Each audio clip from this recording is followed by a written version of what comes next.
Welcome back to my channel Nishchita Gowda ಅಡುಗೆ and vlogs. ಇವತ್ತಿನ ವಿಡಿಯೋದಲ್ಲಿ ನಾನು ನಿಮಗೆ ನಮ್ಮ ಊರು ತುರುವೇಕೆರೆಯ ಇತಿಹಾಸ ಮತ್ತು ಇಲ್ಲಿಯ ಸಂಸ್ಕೃತಿ ಹಾಗೇನೆ ಸಂಪ್ರದಾಯಗಳ ಬಗ್ಗೆ ಇವತ್ತಿನ ವಿಡಿಯೋದಲ್ಲಿ ನಾನು ನಿಮಗೆ ತಿಳಿಸುವಂತ ಒಂದು ಚಿಕ್ಕ ಪ್ರಯತ್ನವನ್ನ ಮಾಡ್ತಾ ಇದ್ದೀನಿ. ತುಮಕೂರು ಜಿಲ್ಲೆಯ ಒಂದು ತಾಲೂಕು ಕೇಂದ್ರವಾಗಿರುವ ಪಟ್ಟಣ ತುರುವೇಕೆರೆ. ಇದು ಬೆಂಗಳೂರಿನಿಂದ ಸುಮಾರು 132 ಕಿಲೋಮೀಟರ್ ಮತ್ತು ಮೈಸೂರಿನಿಂದ 110 ಕಿಲೋಮೀಟರ್ ದೂರದಲ್ಲಿದೆ.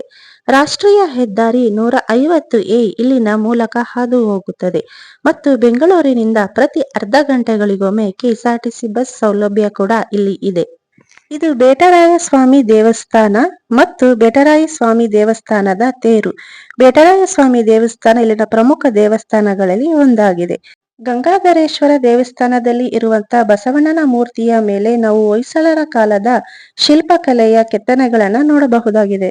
ಮತ್ತು ಈ ಪಟ್ಟಣದಲ್ಲಿ ಸಾರ್ವಜನಿಕರಿಗಾಗಿ ಸರ್ಕಾರಿ ಆಸ್ಪತ್ರೆ ಕೂಡ ಇದೆ ಮತ್ತು ಮಕ್ಕಳ ವಿದ್ಯಾಭ್ಯಾಸಕ್ಕಾಗಿ ಸರ್ಕಾರಿ ಪದವಿ ಪೂರ್ವ ಕಾಲೇಜು ಹಾಗೂ ಅನೇಕ ಖಾಸಗಿ ಕಾಲೇಜುಗಳು ಮತ್ತು ಆಂಗ್ಲ ಮಾಧ್ಯಮ ಶಾಲೆಗಳು ಸಹ ಇವೆ. ವರ್ಷಕ್ಕೊಮ್ಮೆ ಅಂದರೆ ಡಿಸೆಂಬರ್ ತಿಂಗಳಿನಲ್ಲಿ ನಡೆಯುವ ಗಣಪತಿ ಜಾತ್ರೆ ಮತ್ತು ವಿಸರ್ಜನಾ ಮಹೋತ್ಸವ ಇಲ್ಲಿನ ಪ್ರಮುಖ ಆಕರ್ಷಣೆಗಳಲ್ಲಿ ಒಂದು.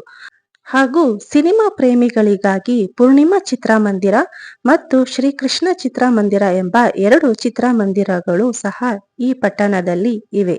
13ನೇ ಶತಮಾನದಲ್ಲಿ ಹೊಯ್ಸಳ ದೊರೆ 3ನೇ ನರಸಿಂಹನ ಕಾಲದಲ್ಲಿ ಅವನ ದಂಡನಾಯಕನಾದ ಸೋಮಣ್ಣ ಎಂಬುವವನು ತುರುವೇಕೆರೆಯನ್ನು ಸರ್ವಜ್ಞ ವಿಜಯ ನರಸಿಂಹ ಅಗ್ರಹಾರಂ ಅಂದರೆ ಕಲಿಕಾ ಕೇಂದ್ರವಾಗಿ ಇದನ್ನು ಸ್ಥಾಪಿಸಿದನು. ಇಲ್ಲಿನ ದೇವಾಲಯಗಳು ಹೊಯ್ಸಳರ ನಕ್ಷತ್ರಾಕಾರದ ಅಡಿಪಾಯ ಮತ್ತು ಸಂಕೀರ್ಣ ಕೆತ್ತನೆಗಳಿಗೆ ಹೆಸರುವಾಸಿಯಾಗಿದೆ.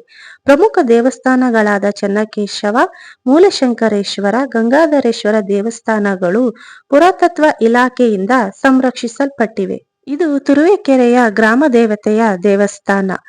ಉಡಸಲಮ್ಮನವರನ್ನ ಇಲ್ಲಿ ಗ್ರಾಮ ದೇವತೆಯಾಗಿ ಪೂಜಿಸಲಾಗುತ್ತದೆ. ನಾವು ಈ ಭಾಗದ ಐತಿಹಾಸಿಕ ದೇವಸ್ಥಾನಗಳಲ್ಲಿ ಜಕಣಾಚಾರಿ ಶೈಲಿಯ ಕೆತ್ತನೆಗಳನ್ನ ನೋಡಬಹುದಾಗಿದೆ. ತುರುವೇಕೆರೆ ಪಟ್ಟಣವು ಐತಿಹಾಸಿಕ ಮತ್ತು ಆಧ್ಯಾತ್ಮಿಕತೆಯ ಸಮ್ಮಿಲನವಾಗಿದ್ದು ಪ್ರವಾಸಿಗರಿಗೆ ಶ್ರೀಮಂತ ಸಾಂಸ್ಕೃತಿಕ ಪರಂಪರೆಯನ್ನ ಪರಿಚಯಿಸುತ್ತದೆ. ಈ ವಿಡಿಯೋ ನಿಮಗೆ ಇಷ್ಟ ಆಗಿದೆ ಅಂತ ಭಾವಿಸ್ತೀನಿ. ಈ ವಿಡಿಯೋ ನಿಮಗೆ ಇಷ್ಟ ಆಗಿದ್ದಲ್ಲಿ ನಿಶ್ಚಿತಾ ಗೌಡ ಅಡುಗೆ ಅಂಡ್ ವ್ಲಾಗ್ಸ್ ಯೂಟ್ಯೂಬ್ ಚಾನೆಲ್ನ ತಪ್ಪದೆ ಸಬ್ಸ್ಕ್ರೈಬ್ ಮಾಡಿ, ಲೈಕ್ ಮಾಡಿ ಮತ್ತೆ ಶೇರ್ ಮಾಡೋದನ್ನ ಮರಿಬೇಡಿ. ಹಾಗೆಯೇ ನಿಮ್ಮ ಅನಿಸಿಕೆ ಅಭಿಪ್ರಾಯಗಳನ್ನ ತಪ್ಪದೆ ಕಮೆಂಟ್ ಬಾಕ್ಸ್ ಅಲ್ಲಿ ತಿಳಿಸಿ.